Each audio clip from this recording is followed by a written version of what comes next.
Buenas tardes, bienvenidos a esta sesión de métodos de estudio para el desarrollo del pensamiento y la lengua 2. El día de hoy, acá tenemos el plan de la sesión. En primer lugar, pues vamos a dar una revisión acerca de lo que es el ensayo como texto argumentativo, porque recuerden que lo que van a realizar a lo largo de la clase pues sería un texto argumentativo. El proceso de escritura que va acompañado con la redacción de un texto, de un género.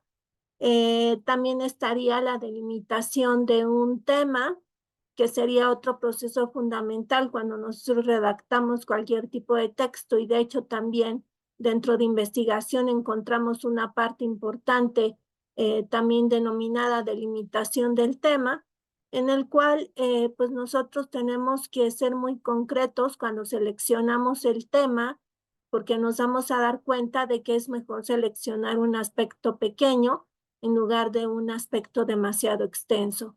Estaría también el formato APA. Vamos a dar un repaso de APA, este formato que ustedes revisaron dentro de la primera asignatura, pero que aquí van a aplicar. Y finalmente, pues vamos a dejar un espacio para que quienes se vayan integrando, pues puedan compartir sus dudas.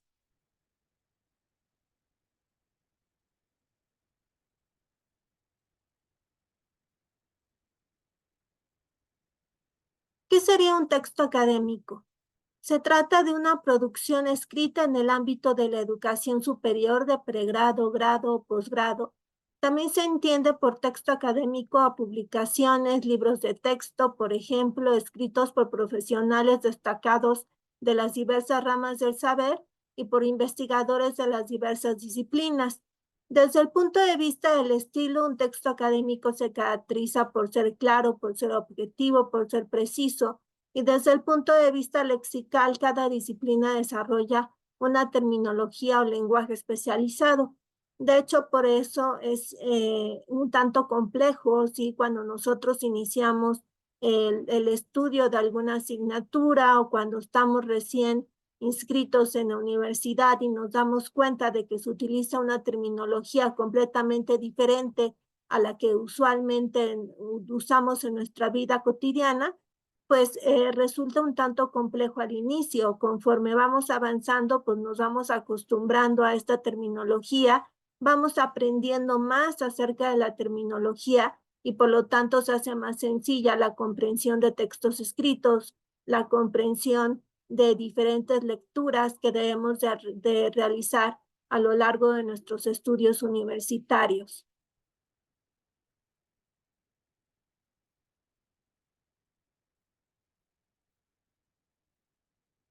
Aquí tenemos la estructura del texto académico. La estructura que presenta todo trabajo académico pues sería la presentación, donde se expone de qué se va a hablar, el núcleo que desarrolla el tema del que se habla, el cierre que hace referencia a lo que se ha hablado, y todos los textos académicos deben de contener las fuentes bibliográficas que han sido utilizados, y en algunos casos contienen un apartado con anexos. Recordar que cualquier tipo de texto, sí, se recomienda que tenga un inicio, sí, o una presentación, que tenga un desarrollo y que tenga un cierre o una conclusión. Esto le va a dar coherencia, le va a dar secuencia al texto escrito. Cuando nosotros le dejamos incluso un recado a alguien, es mejor tener un inicio, sí, un saludo, colocarle un saludo, después un desarrollo que sería el mensaje en sí mismo y un cierre, sí, que puede ser una despedida, y a partir de ello tenemos un mensajito, sí, un mensaje que pueden comprender pues los lectores o la persona a quien le estamos dejando dicha información. Entonces siempre va a ser relevante, sí, el manejar una estructura dentro de cualquier tipo de texto. Cuando hablamos del texto expositivo, sabemos que exponer es explicar con claridad y orden ideas sobre un determinado tema. La exposición se utiliza para realizar definiciones, para explicar hechos, para desarrollar ideas e informaciones y para dar instrucciones. La función primordial de un texto expositivo es la de transmitir información, pero no se limita simplemente a proporcionar datos, sino que además agrega explicaciones y describe con ejemplos y analogías. Un claro ejemplo del discurso argumentativo sería el discurso que tiene un docente. Ahí encontramos que dentro del discurso docente, pues te da ejemplos, también utiliza elementos del paratexto o elementos paralingüísticos. Por ejemplo, utiliza el pizarrón, utiliza láminas, utiliza imágenes para que los alumnos pues puedan comprender mejor los temas, utiliza diapositivas y a partir de ello pues los alumnos deben de entender, sí, pues este texto informativo, la información que les están explicando. Acá tenemos un ejemplo de un texto expositivo. Se trata de la definición que encontramos en una enciclopedia. Nuevamente nos damos cuenta de que es concreto, de que es objetivo, está escrito por lo regular en tercera persona, en forma impersonal. También, pues, vamos a revisar elementos del paratexto, es decir, estas imágenes, fotografías o elementos paralingüísticos también se le denominan así, que se trata precisamente de apoyos visuales para poder comprender mejor la información de este tipo de textos expositivos. Aquí nuevamente encontramos las características, son objetivos, son claros, son precisos, coherentes con información documentada, presentan una estructura lógica y objetiva. El texto se organiza en párrafos y en cada uno de ellos aparece una idea principal. Los elementos del paratexto, títulos, fotos, ilustraciones, índice, bibliografía, ofrecen más información para comprender mejor el contenido del texto. También tenemos los textos argumentativos. Los textos argumentativos se utilizan en diferentes esferas sociales. Por ejemplo, dentro del ámbito académico estaría el ensayo argumentativo, la ponencia, la monografía, el examen. Cuando en un examen te piden, es que debes de argumentar tu respuesta, no únicamente colocar tu respuesta como tal, sino que la debes de argumentar, pues ya nos damos cuenta de que no es únicamente colocar la respuesta correcta, sino también fundamentarla, sustentarla por medio de otros autores, de otras investigaciones, de datos duros, de porcentajes, y a partir de ello, pues podemos hacer demostrable si esa idea o ese pensamiento que nosotros estamos tratando de explicar. También estaría dentro del ámbito periodístico, sí, el artículo de opinión, la editorial, la crítica, el debate televisivo, la columna. Dentro del ámbito jurídico también es muy común encontrar textos argumentativos. Encontramos ejemplos de sentencia judicial, la demanda, el recurso, la apelación. De hecho, en muchas carreras, en muchas licenciaturas de Derecho y Ciencias Sociales, encontraremos que llevan una materia en específico vinculada con argumentación, precisamente pues porque es un tema que siempre van a estar manejando los abogados.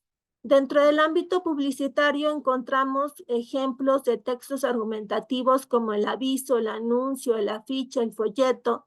De hecho, cuando yo reviso un anuncio en una revista o dentro de la misma televisión, ¿no? Ahí puedo encontrar diferentes comerciales, diferentes anuncios, pues me voy a dar cuenta de que la finalidad en este caso el publicista es la de convencer, ¿sí? a los futuros compradores de que su producto pues es el ideal, ¿no? Entonces está esta característica de tratar de convencer, de persuadir, ¿sí? A los compradores, a las personas, para que de esta forma pues puedan comprar los productos. Entonces, pues ahí encontramos que en diferentes ámbitos podemos encontrar el texto argumentativo. De hecho, hay un libro que se llama Saber Escribir del Instituto Cervantes que nos dice que uno de los textos que más se utiliza dentro del ámbito cotidiano sería precisamente el argumentativo, ¿sí? Entonces, siempre estamos tratando de argumentar, ¿sí? Siempre estamos tratando de convencer a los demás, ¿sí? Y por lo tanto, pues sí, tenemos bastante experiencia, ¿sí? En este tipo de textos. De acuerdo a la RAE, el ensayo es un escrito en el que un autor desarrolla sus ideas sin necesidad de mostrar el aparato erudito. Es un texto narrativo breve cuyo objetivo es explicar un tema Es una reflexión sobre un tema al que se analiza, se interpreta o evalúa. Es menos exhaustivo que una investigación formal y se centra en la defensa de una opinión y tiene la finalidad de persuadir al lector. Ya en la última definición encontramos que se refiere en específico a un ensayo argumentativo. Encontramos que dentro de las características del ensayo argumentativo es que trata un tema controversial porque hay diferentes posturas dentro de ese tema. No quiere decir que sea positivo o negativo, simplemente hay diferentes posturas personales. Cada persona va a determinar su propia postura y a partir de la misma, pues trata de hacer un convencimiento, sí, de los lectores o de las personas a las que está tratando de convencer, sí, puede ser de forma oral también. Y a partir de ello, pues trata de dar los mejores argumentos para tratar de convencer. Aquí estarían como ejemplo redes sociales, comunicación o incomunicación social, alimentos orgánicos más sanos o más caros, y lo dejamos como pregunta, agua embotellada, necesidad o riesgo para la salud. Y bueno, de forma muy general, cuando nosotros estamos, por ejemplo, en algún restaurante y estamos viendo a familias enteras que no se comunican, sin embargo, pues cada uno está inmerso dentro de sus redes sociales, están con el celular, los adolescentes, están los padres de familia también con el iPad, con el iPhone o con la red social, sí, dentro de la computadora, y a partir de ello, pues no hablan entre ellos, sí, no hay ningún tipo de comunicación, y entonces nos preguntamos si realmente las redes sociales están pues acercándonos más o en este caso, pues nos están alejando en ocasiones de importantes charlas. Están también los alimentos orgánicos más sanos o más caros. En primer lugar, pues, ¿qué sería un alimento orgánico? Aquel que me venden en un supermercado y que efectivamente pues es más caro, o aquel que me puede vender algún campesino, algún agricultor en la calle y que precisamente pues resulta más natural que muchos alimentos orgánicos. Está el agua embotellada. Sabemos que en algunos países se puede tomar agua del grifo y aquí la pregunta es, ¿por qué si se puede tomar agua del grifo, pues siguen comprando agua embotellada? Sí, esa sería una pregunta que se hacen algunos especialistas e incluso pues hay un agua embotellada que tiene demasiadas sales y en lugar de ser algo positivo para la salud, pues es algo negativo, ¿no? Entonces, pues aquí encontramos estas preguntas, sí, que tienen que ver con un tema controversial.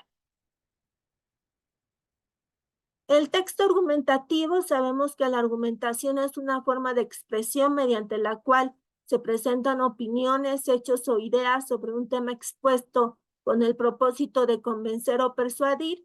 Consiste en apoyar y defender una idea planteada con claridad y firmeza.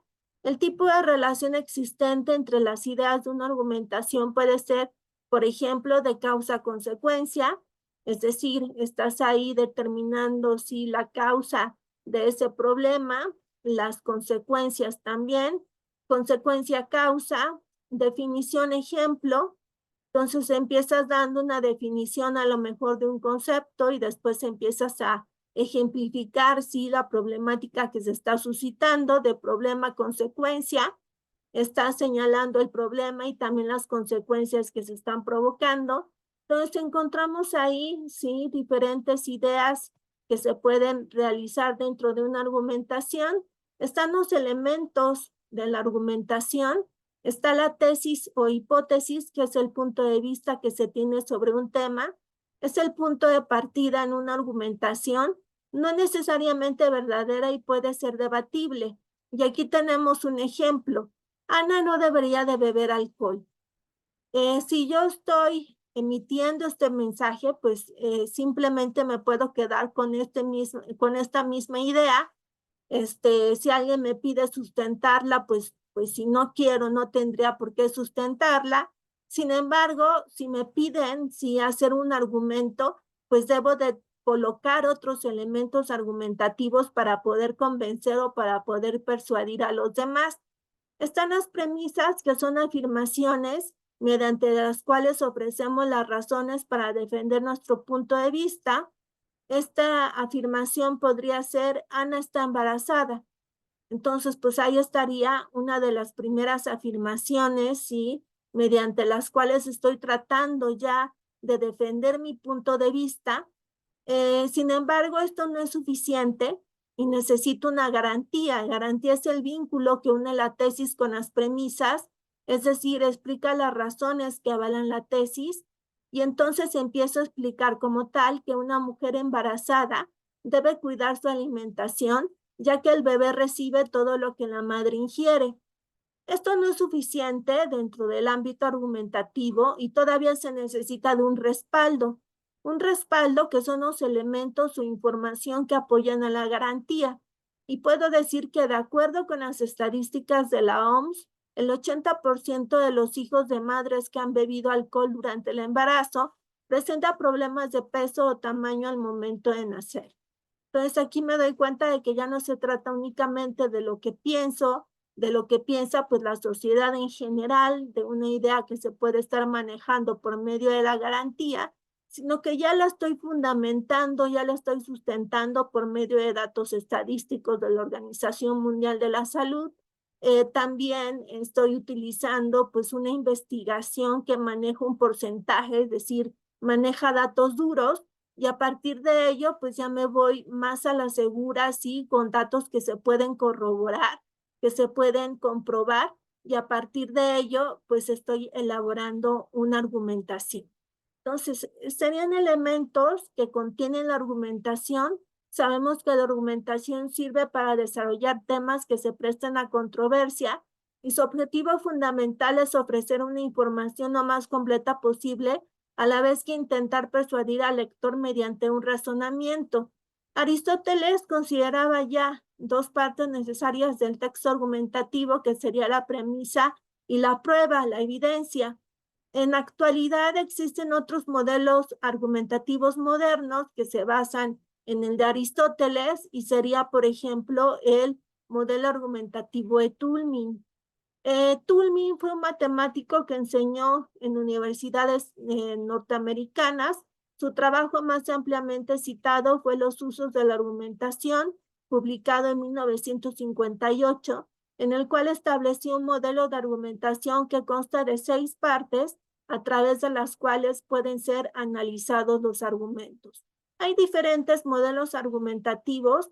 Sin embargo, el modelo argumentativo de Toulmin es uno de los más utilizados, incluso en otros países. Por ejemplo, hablando de esta práctica constante que se tiene en diferentes países con respecto a ciertos géneros escritos, está, por ejemplo, Estados Unidos.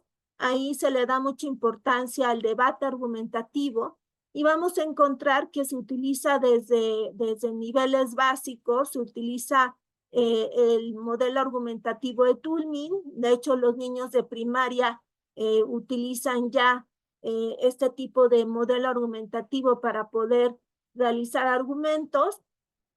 Y pues ya en edades avanzadas, sí, pues encontramos que incluso se hacen diferentes debates, y en el ámbito universitario se hacen debates argumentativos como tradición, sí, dentro de este país.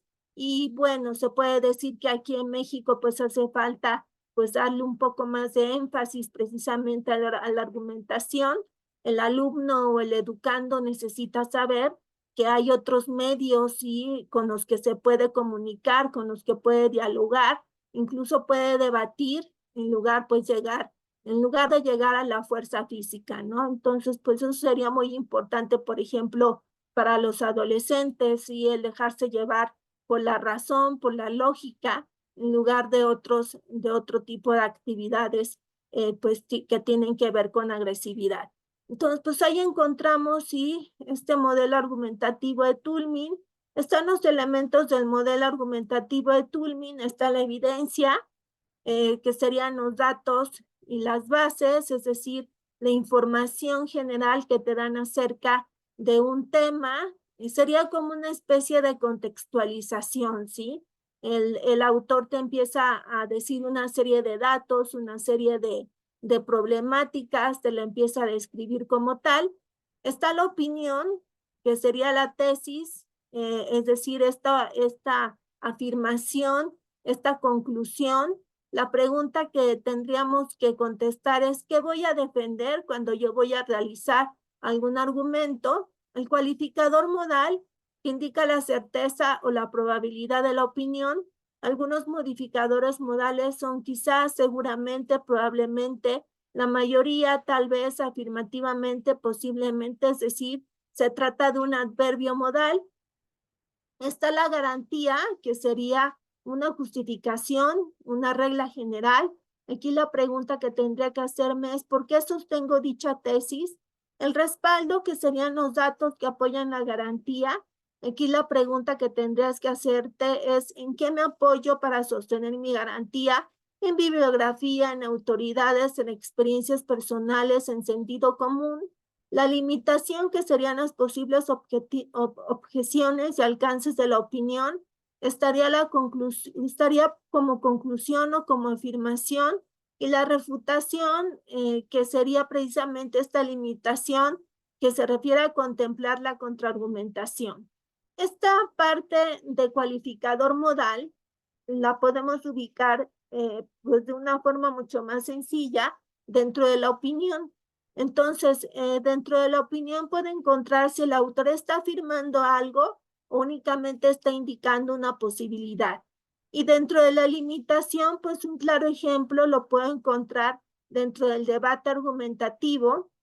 Por ejemplo, alguien puede estar debatiendo dentro de un debate, y para poder ganarle al contrincante, pues puede empezar a explicar que las posibles refutaciones o contraargumentaciones son las siguientes, y a partir de ello da una explicación, explica precisamente pues cuáles son las limitantes de ese contraargumento, de esa opinión contraria, y al estarle explicando, pues ya no le da oportunidad al contrincante de poder utilizar tal vez el mismo argumento.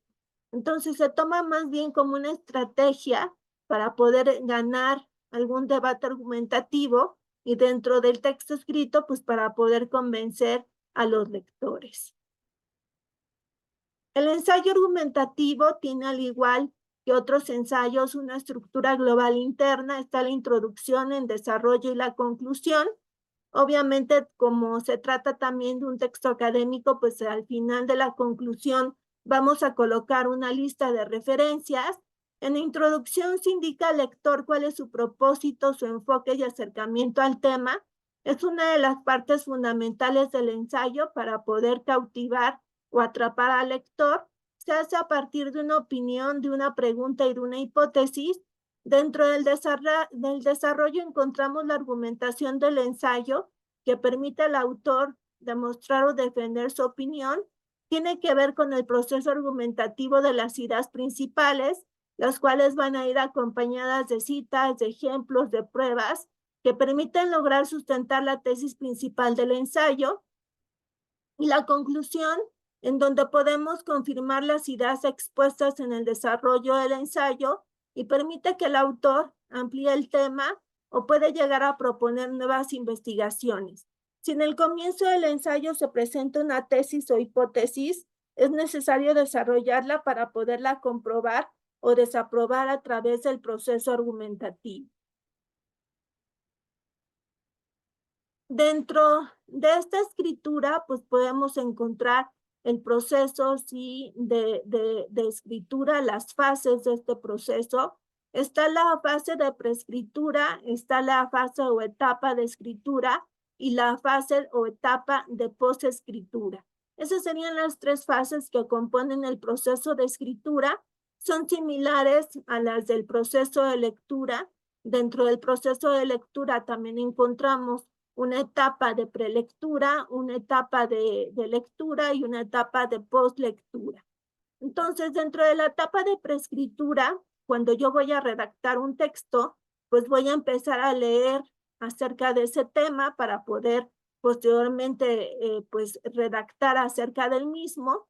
Una vez realizada la primera lectura de los materiales, es más sencillo proceder a la delimitación del tema central.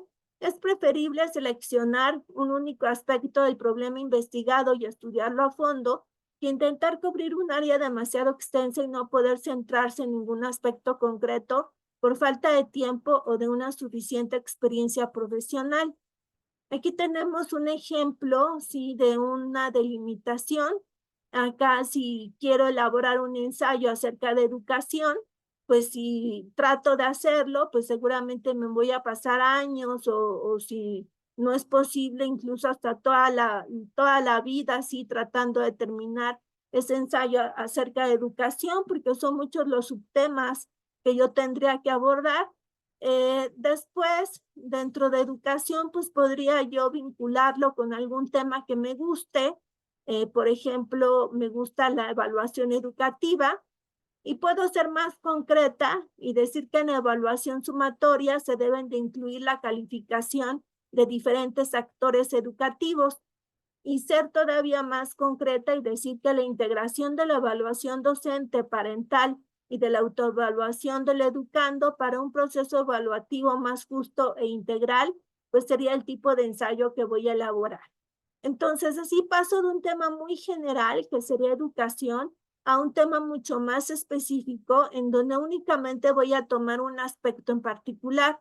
Incluso hasta podría determinar un contexto determinado, si a lo mejor, si únicamente lo aplico dentro del nivel secundaria, sí, pues entonces únicamente voy a estar tratando con adolescentes seguramente, o si lo aplico dentro del nivel básico, pues también ahí puedo obtener diferentes características dependiendo del contexto. Ya que tengo en mente cuáles serían pues cada uno de los, en este caso de la temática, de los subtemas, temas y subtemas que podría empezar a utilizar, pues puedo hacer mi esquema de trabajo, que es un registro visual que representa el esqueleto del escrito con que concluye el proceso de la investigación.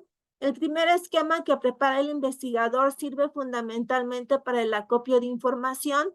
Suele irse modificando a medida que avanza la investigación y se recopilan otros datos. Aquí tenemos un ejemplo de un esquema de trabajo. Voy colocando cada uno de los temas y subtemas vinculados con ese texto, ¿sí? O con esa investigación que voy a empezar a elaborar. En este caso, pues se trata de un ensayo. Voy a ir colocando, sí, por medio de números, pues cada uno de los temas y subtemas. De esta forma me doy cuenta de cuál subtema pues está vinculado con el tema principal y de esta forma empiezo a organizar mis ideas. Incluso también se puede tomar como una estrategia didáctica. En ocasiones el docente o los docentes, sí, no nos explicamos muy bien en cuanto a qué tipo de trabajo necesitamos al final, sí, es el típico trabajo final que te dejan dentro de un curso, dentro de una asignatura, y no entiendes muy bien pues cómo se debe de elaborar. Entonces, aquí la sugerencia es de hacer pues un esquema en donde pues lo puedes mostrar a tu asesor, a tu docente, y a partir de ello te puede hacer modificaciones, ¿no? Si no estamos seguros, podríamos seguir una estructura de introducción también, de desarrollo, de conclusión, preguntarles si realmente vamos a llevar esa estructura. En fin, así podemos hacer nuestro esquema y a partir de ello, pues ya podemos ir más a la segura cuando se trata de un trabajo final. Teniendo en mente las dimensiones precisas del tema, se puede indagar más a fondo en sus aspectos formativos. Es importante hacer un esfuerzo especial por buscar la información en las fuentes que estén ligadas directamente con el tema. Al encontrar nuevos libros, artículos, ensayos, habrá que ficharlos bibliográficamente para poder después ubicar este material con rapidez y asimismo elaborar posteriormente la bibliografía total que va a acompañar al trabajo final. La lectura crítica implica reflexión, interpretación y su resultado es esencial, ya que son las ideas más importantes de esa lectura las que pasan a las fichas de contenido. Cuando se trata de un libro de nuestra propiedad, es conveniente ir destacando las ideas principales de las secundarias, de aquellas que no sirven para los fines de la investigación. Esto puede hacerse a medida que uno está leyendo, empleando diversas señales, subrayando, usando quizá varios colores, llave marginal, corchetes, flechas para llamar la atención sobre ciertas ideas. También como se trata de un texto académico, es decir, aquel que se realiza dentro del ámbito universitario, pues debo de colocar mi lista de citas y de referencias. APA es un modelo de citación y registro de fuentes para la presentación de trabajos escritos. Cuando tengo un texto que es un libro, la forma en que voy a colocar la referencia sería por medio del apellido paterno del autor, seguido de coma, la inicial de su primer nombre, en este caso se llama Daniel, por eso escribo de punto, el año de publicación entre paréntesis, el título del libro, cuando se trata de un libro, lo voy a colocar este título en cursivas o itálicas, porque es un dato que voy a enfatizar, y después el nombre del editorial. Puedo obtener otros datos si es que los tienen, como por ejemplo el número de edición. Si mi libro proviene de la primera edición, entonces no se coloca este dato. A partir de la segunda edición es cuando se coloca el dato de la edición y se coloca entre paréntesis después del título del libro. También podría tener el número de volumen que se coloca después del título del libro entre paréntesis. Cuando tengo un texto con dos autores, pues los voy a unir por medio de la conjunción y. Aquí coloco el apellido paterno de ambos autores, la inicial de su primer nombre. Si tuviera un autor cuyo primer nombre es compuesto, por ejemplo, si se llama María Teresa, tengo que escribir las iniciales de su primer nombre compuesto, por ejemplo, M.T. que se refiere a las iniciales de su nombre compuesto. Si se llama José Luis, voy a colocar J.L. que se refiere a las iniciales de su primer nombre compuesto. El año, sí, de publicación, el título del texto y al final el nombre de la editorial. Si son 3 autores o más, recordar que en las referencias nos dicen que se colocan hasta 20 autores. Voy a indicar a cada uno de los autores, empezando por el apellido paterno, la inicial de su primer nombre. Lo separo por medio de punto y coma. Antes de llegar al último autor, voy a colocar la conjunción y. Después, lo que sería el año de publicación, el título del texto y al final el nombre de la editorial. Obra sin fecha, cuando tengo alguna obra que no tiene fecha, voy a escribir entre paréntesis S.F. que se refiere a sin fecha. Obras con un mismo autor y año, si encuentro este tipo de texto en el cual pues yo ya había utilizado a este mismo autor en otras citas, entonces tendría yo que colocar 1895A, 1895B, C, D y así sucesivamente, dependiendo de las veces que se esté repitiendo este tipo de casos. Obviamente, dentro de las referencias, al colocar el título del libro, pues ahí me doy cuenta de que se trata de diferentes obras, pero cuando estoy revisando las citas dentro del texto escrito, pues puede dar cabida a ciertas dudas, como por ejemplo, pues de qué libro está sacando la cita, sí, si del primero, del segundo, del Lombroso. En este caso vamos a colocar nuevamente, sí, las letras del abecedario. Por ejemplo, en una cita parentética estaríamos colocando Lombroso 1895A, página 3, ¿no? Como ejemplo de esa cita parentética. Y así dentro de la cita, al tener el 1895A, después se van a la lista de referencia los lectores y la pueden encontrar fácilmente. Entonces, para evitar confusiones, pues por eso vamos a colocar las letras del abecedario. Acá tenemos el ejemplo de una tesis. Nuevamente se coloca el apellido paterno del autor, seguido de coma, la inicial del primer nombre del autor, el año de publicación entre paréntesis, el título de la tesis, el grado de la tesis, que lo vamos a colocar entre paréntesis, si es una tesis de maestría, si es una tesis doctoral, si ha sido o no publicada, y la universidad o ubicación. Si es un video de YouTube, en este caso se trata de un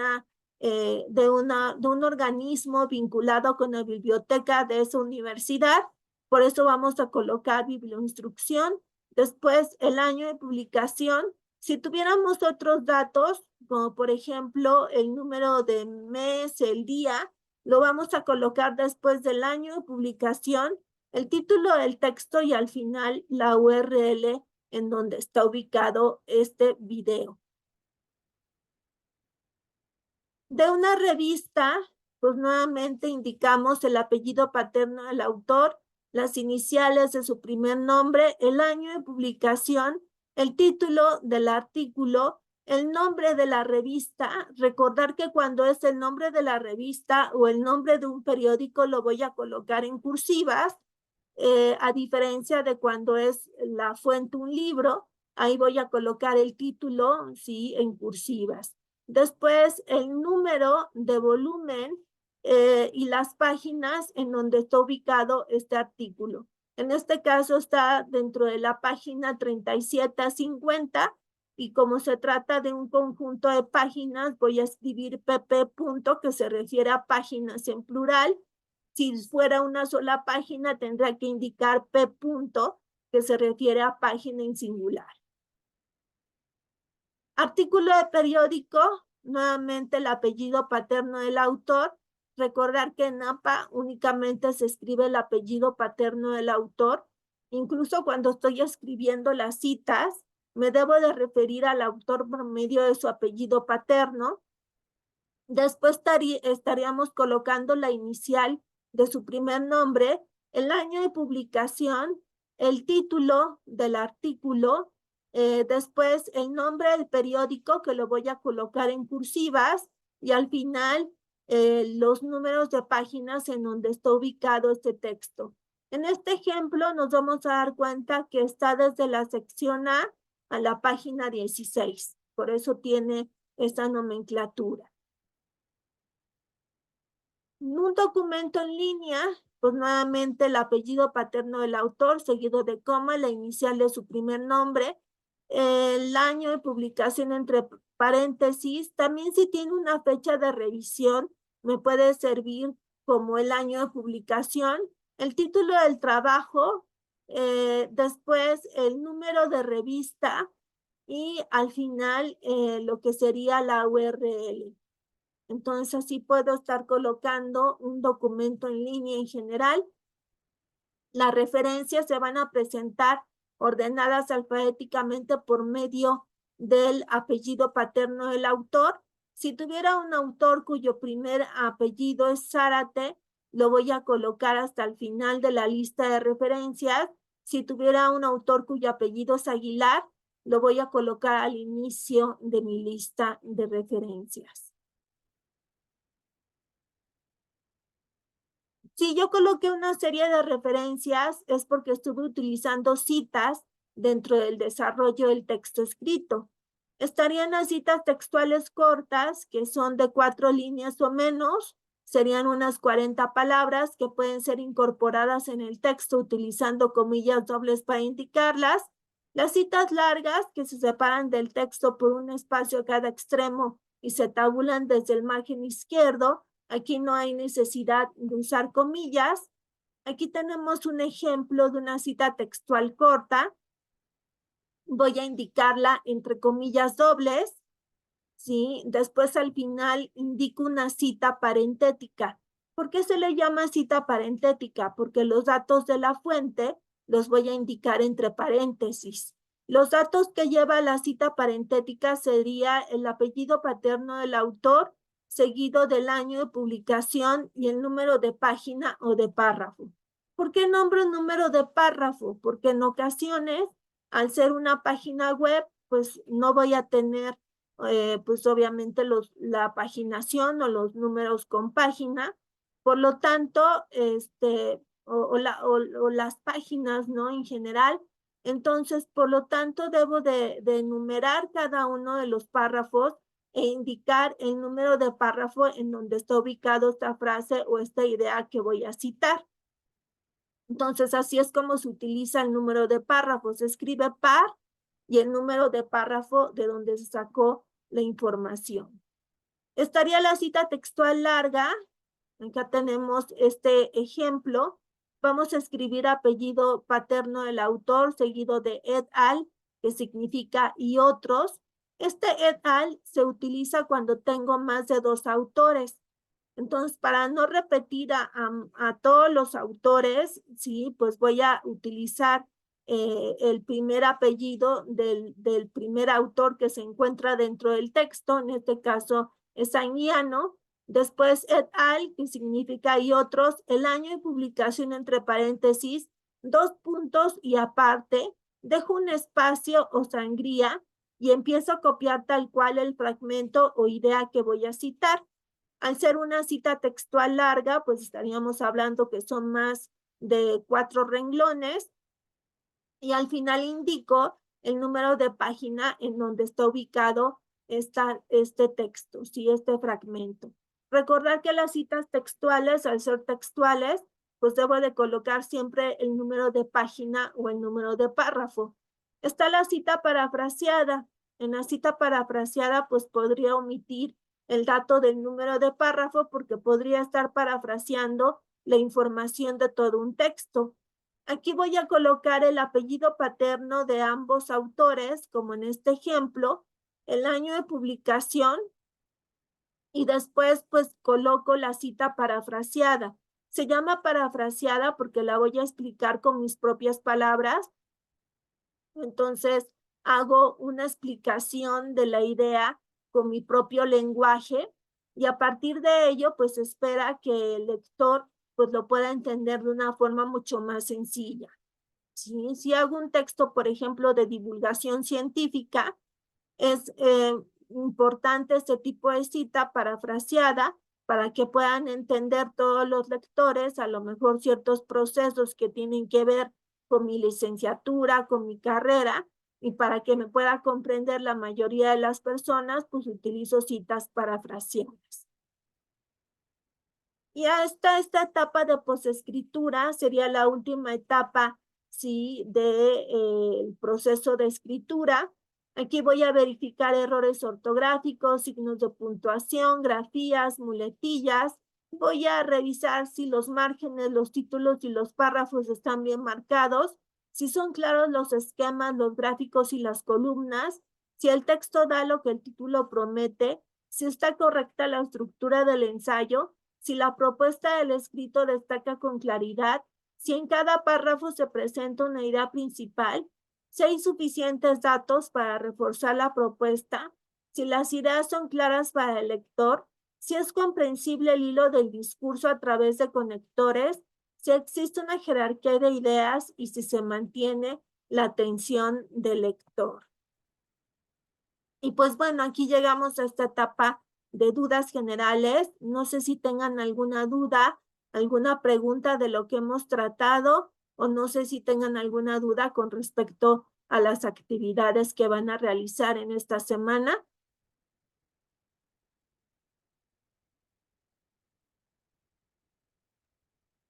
Buenas tardes, profe. Sí, Eh, buenas tardes.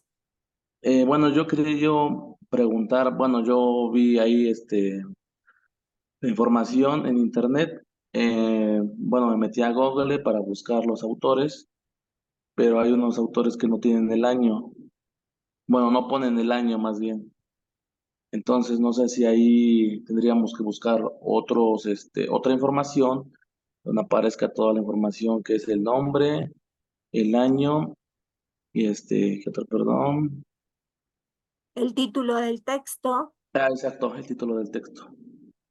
Sí, como sugerencia, cuando estamos realizando una investigación, pues siempre debemos de buscar textos que tengan el año de publicación, que tengan al autor, que tengan incluso una lista de referencias. Esto también es importante cuando estamos realizando investigación. De hecho, no les aceptan otro tipo de texto que no tenga estos datos.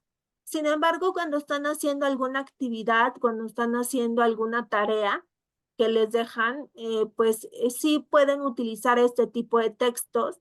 Simplemente cuando no tenemos el dato, pues vamos a colocar, en este caso, como no tiene fecha, vamos a colocar ese punto F entre paréntesis y de esta forma señalamos, sí, que no tiene fecha. Esto significa sin fecha y por eso vamos a colocar ese punto F punto. Sí, si no tuviéramos, por ejemplo, autor, vamos a colocar en primer lugar el título del texto y así sucesivamente, ¿no? Entonces nosotros vamos a colocar los datos que tenemos, ¿sí? De la fuente. Obviamente, cuando ya estamos realizando una investigación, pues sí te piden que debes de tener todos los datos, pero cuando estás haciendo alguna tarea, alguna actividad que a lo mejor no te piden que seas tan riguroso en la parte de la validación de la fuente, pues podrías estar utilizando esta fuente sin ningún problema. Entonces, no sé si respondí tu duda. Sí, profe, sí, sí queda claro. Entonces se pone S punto F punto, ¿verdad? Sí, así es. Ok, profe. Sí, nada más esa era mi duda. Bien, Javier. Mónica, no sé si tengas alguna duda. Buenas tardes. Pues estaba viendo las indicaciones para la actividad uno, pero como que no, las entiendo muy claro. Em, lo que debemos de hacer es como una lista de las frases o de lo que resalta en nuestra investigación referente a pues, la información que tenemos, ¿verdad? De los libros, lo que estamos investigando. Y de ahí, tenemos que introducir las citas o cómo es, ¿qué es lo que espera usted que le enviemos? Sí, Profe, sí, van a hacer la lista, en este caso de las citas, sí, que ustedes tienen como ejemplo. Por ejemplo, cuando yo les hablé de las citas, me voy a regresar a la parte de las citas. Acá hay diferentes tipos de citas, hay diferentes ejemplos. Entonces es lo que se espera que ustedes hagan. Por ejemplo, cita textual corta. Pueden utilizar del tema que ustedes están revisando, pueden utilizar diferentes fuentes y van a colocar entre comillas dobles y la frase o la idea que ustedes están citando. ¿Sí? En este caso utilizan la cita parentética y de esta forma pues ya hacen una cita textual corta.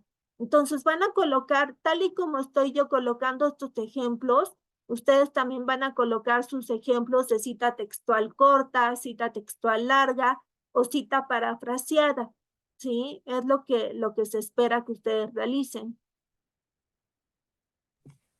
Muy bien, gracias. Sí, de nada. Sí, también lo que veo, profe, sí, adelante. también lo que veo es hacer un esquema, o sea, una como organización de los puntos a tratar en el ensayo argumentativo. Este, lo que es el tema general y luego los subtemas y luego de ahí los detalles.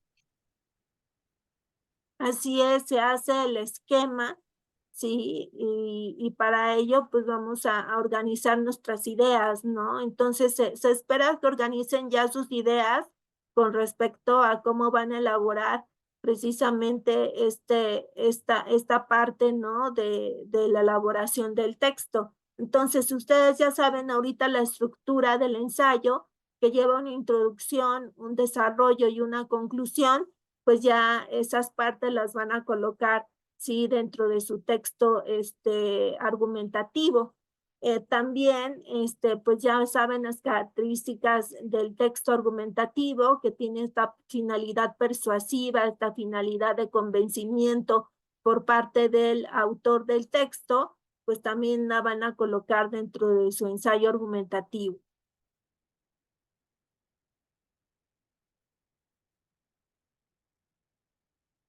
Bien, pues parece que ya no hay alguna otra duda.